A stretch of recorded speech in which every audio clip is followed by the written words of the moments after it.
Okay, welcome back, you guys. I'm the Game Changer. It's been a while. Had to reintroduce myself. Hope you guys are holding up well. Hope your families are healthy. Hope you're healthy. Hope you're blessed. Some tough times out there right now, but we're gonna make it through. So I'm happy to be back. I actually have quite a few videos stored up, some good content. This is my boy Shay. He hasn't had a cut since March. So he was definitely overdue. So I thought it would be a perfect opportunity to show you guys me doing a game changer. To showing you guys a drop fade tutorial. Came out to be a very dope haircut. All right, so what I'm doing is Shay's getting a 1.5 on top. So I'm going with the grain. When a client has very thick hair and they haven't had a haircut in a while, it takes time and patience. You have to understand that the cut won't look for the most or the majority of the beginning of the process how it's going to look at the end. Once you tell yourself that, you won't rush to get the final look or satisfying look. You have to understand how hair works.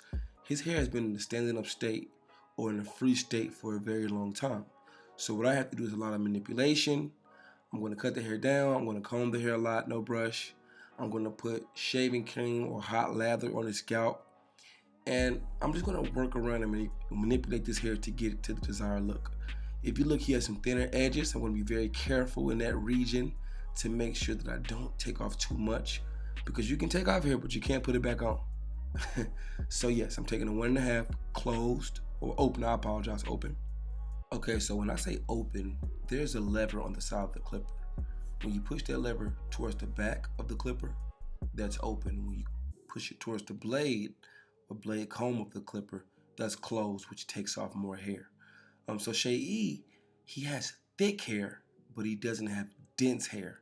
So that means per inch, he doesn't have much hair, which is not a problem.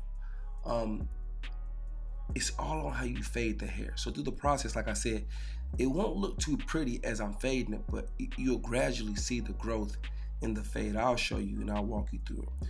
But so right now he's gonna drop fade. Drop fade is basically the back of the fade will be lower than the sides, which gives it the drop-off look. So that's why it's called a drop fade. I like to put a hard line in. Hard line means I'm actually indenting the hair with my clippers. See, as I'm doing right here. And I pull the ear down. So what you can do, you take your index finger and you just use it as a guide to pull the ear down, and you keep it low. So when the client wants a low drop fade, right, you start your primary, which is the line I'm putting in now. You start that primary line low, so it gives you room to fade, because you don't want to give a chili bow, and you don't want to give a high drop fade, or you don't want to give a ball fade. So I start low to give myself room to work. And see, I stretch the skin. The hand that's not fading or that doesn't touch the clipper, it guides it guides my framework. See how I'm stretching the scalp to give myself more workspace. So what I learned about barbering is if you can make yourself comfortable during the process, your fade will come out that much better. Okay, so now I'm putting my secondary line in. These are my Andes Masters blade or lever all the way open. And again, the secondary line will shadow or follow the primary line. It just drives up into the hair. So what I do is the primary line, which is it fades the bald into the hair. Now, the secondary line brings the whole thing together. It's more like steps, right? When you follow the steps on any process, whether it's building a house, doing a school project, if you have a method to your madness, you'll win every time. Now, so these are my Babyless FX Gold. Nice clipper. To me, they're kind of the equivalent to the Walls Magic Clip, just a little bit stronger. And now I'm just fading or taking that primary line out. Now, what people don't realize, I'm not taking that line away. I actually need that section of hair. It's a part of the process of the cut. I need that hair to be there. I just want to fade it. So I'm essentially doing two fades. I'm fading this line, and then after I debulk, I'll fade the secondary line. I'll bring it all together. So if you look at Shay's hair again, so it's not dense. When you're cutting hair that's not dense, you have to be very careful, especially when they haven't had a haircut in a long time, because if you take too much off, you see his hair is thick, so it's a double-edged sword. It's thick but thin in a sense because it's not dense. That's why I have to debulk. Debulk is, I'll show you when it's time for that step, but you have to be very careful when you work up into that secondary line, because again, the hair is not thick. And he has indentures in his head, as you can see. That's why I stretch. So you see me using the corner of the clipper right here. The reason why is because his head is not a smooth surface, which is okay. Not many people's head is. So what I do is, now I'm using the back side of the blade. I have to hit those indentures, because if I leave those indentures dense, then it'll make that fade look choppy. So in a sense, I have to specialty cut certain areas to make sure that the whole, see right there, boom, little areas like that I have to hit to make sure that they don't stand out when the skin isn't stretched. So little techniques like that will help you grow. See right now I'm stretching the scalp. When I stretch the scalp, it takes some of those indentions and it flattens them. I want to make, if I can make this a smooth, even workspace, then I will. If I can't, I'll make it as smooth as possible, use the corner of my blade, corner of my clipper, and work those areas. Does that make sense? I hope it does. All right, same thing here. So I'm just hitting, working the areas. I'll let you guys watch, and I'll be back in a second when it's time for the next step. That next step came a little faster than I thought. Okay, so this is a form of debulking. I have my one on. I just want to get that thickness off. Now I'm debulking against the grain with the 1.5. Debulking is basically taking the thick, bulky areas of the hair and thinning them out. In a sense, on straight hair, it's like using thinning shears. But I'm not using thinning shears on this hair. I'm using my 1.5 guard. So typically what I try to teach people is use the exact same guard that you cut it down with, or go a half size bigger. That'll help you debulk depending on how dense the hair is. Since his hair is not really dense, I didn't need a huge guard, but I have to be very careful. I stretch the skin. Again, this won't be a pretty process, but when you see the end, you'll see how beautiful this whole process turned out to be.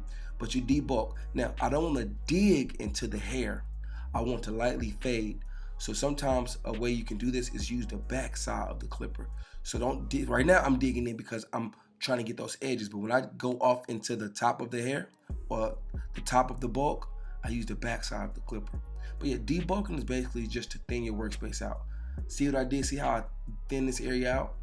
One of my phrases is, the lighter the area, the easier to fade. So the less dense the area is, the easier it is for you to work. So after I debulk, now I'm debulking technically again with the 1 guard. See, now I'm taking longer strokes. Take your time, don't rush. You have to understand, I've been doing this technique for a while. So when you cut hair, take your time. It's all about wrist movement, hand placement, patience. The haircut will come together like art. My art teacher told me, don't look at your artwork halfway through and be disappointed. You won't see the progress until close to the end. So I just stretch the scalp and I work the areas. You see, I don't go too hard with this 1 guard because I'm only focusing, watch that, boom. See, I'm focusing on certain areas. I know what I'm doing before I do it. Don't just cut. Know what areas you're working. See, I stick to my techniques. Is it pretty to me right now? No, but I'm stretching. I hit my debulked areas. Then I'll come back with my Andy's Masters, no guard, and with my 1/16 and work again. All right, so I'm about to, my wife is playing in the background. I'm about to let you guys watch these steps, and when it's time for the next part of the process, I'll be back, so enjoy.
Alright, so this is what all the debulking was for. It was to make my workspace easier, so when it's time to transition these two spaces together, my job is much easier. So I love the Andes Masters for this portion of the haircut because they actually come with a naturally longer blade on top of the comb on top of the blade, which is the top portion of the clipper. So I don't need a guard to get my desired look. So remember, Shay has indentions or dimples inside of his scalp. So to work those areas, I stretch the skin and I notch hit. But it's so much easier once you debulk. The reason I use the comb is because the comb helps lay the hair in its natural growth pattern. Because if you just keep cutting and cutting with no comb, what happens is you start to cut the hair in the way that it's laying. And if that hair is not laying correct, when the hair does lay correct after a hair wash or hair brush, it looks choppy. So to get that best desired look, take your time, use the comb. And see, I'm using the backside of my clippers. I'm just hitting certain areas. I want to blend it all very smooth. I take my time. It's a process, but it's very easy. See those dimples? I'm hitting them, boom. I'll come back after I edge them up to hit certain spots of the fade that might need to be retouched. Right now, I just want to get this initial fade in very nice. At this portion of the haircut, what I'm doing is looking for any small thing that I can find to make this haircut close to perfect. So I'm looking for little things. I'm hitting little spots. If I see something, I'll get it. Use the corner of my, see right here, boom. I see a little area, I throw my one guard on, and I just do a little bit more debulking. I try to look at the fade, how the fade will look at the finished product. I still have to lay the hair down with the hot lather, little things, but I want that fade to initially be nice and clean. Don't be afraid to take your time and hit the little spots. So right now what I'm doing is debulking Shaggy's edge up with the one guard, very lightly hitting it. His hair grows thin in the front. We talked about this at the beginning of the haircut. So just because it grows thin, I don't want to push that edge up back. I know some barbers, they believe the best way to get a crispy edge up is to push it back to the thickest part of the hair growth. I disagree. Me personally, you can make, well, first let me tell you what I'm doing right here. This is the hot lather. Hot lather actually lays the hair down. He hasn't had a haircut in a long time. So what the hot lather does, it manipulates the scalp. It swells the cuticle so I can brush it, so I can lay it down, use the razor. Once the outer layer of the hair shaft is soft, which is the cuticle, now I can manipulate it. I can shave it. It's easier on my razor. So the way I edge up, I pick where the hair growth is, I guess, most prominent. Not thickest, but most consistent. All right, and then I just edge from there. You do not have to push the edge up back to make it sharp. See this? Once his edge up is done, you'll see exactly what I'm talking about. I could have pushed back into that thicker area, but I don't have to. I keep it nice, neat, and even. He has a round edge up. I can't make it straight across because if I do, it'll make them corners U back. Then I'll be pushing this edge up back. Follow the person's head shape and edge up growth. Okay? Very important that you do that. And I just take my time. If you notice when I edge, see, I'm stretching from the top with the index finger and from the bottom towards the eyebrow with my thumb. I'm stretching to make my surface flat, not to pull in either way, not north or south, because I don't want to pull because it can manipulate how the edge up turns out. I want to keep it even. Now I stretch across with my thumb, boom, pulled it off. See, getting all the excess hair off. And just take my time and hit the corners. I edge them up, but I'll go through this edge up about 3 or 4 times just to make it nice and sharp, get those little hairs. See, boom. Using the corner of my blade, I'm getting the hair down. I comb and I readjust and do the exact same thing. It just takes time. As you can see right here, I'm about to cut the hair off from the eyebrow and on the temple. Now, all I have to do to get that line out is to just go refade it with my edgers. Little things make the haircut stand out in a big, big way. You guys watch me edge up. I believe this is the last time I'll talk to you. After this is just a cleanup. Hope you guys enjoyed the video. Make sure you stick around and see the end of the video to see how the haircut turned out. And also, I have a new show dropping, well, my second episode. You guys stick around and watch the intro to that. But yeah, I'll let you guys watch, and I'll see you guys later. Hope you enjoy it. Like, subscribe.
Welcome back to Game Changing Conversations and Cuts.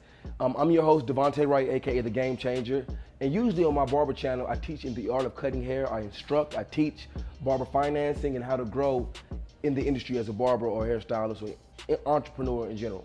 But in this new show that I've created, this is the second episode, I travel from barbershop to barbershop and I meet new talent, fresh talent, young, older barbers, veterans, and I have a great conversation with them while experiencing a great cut.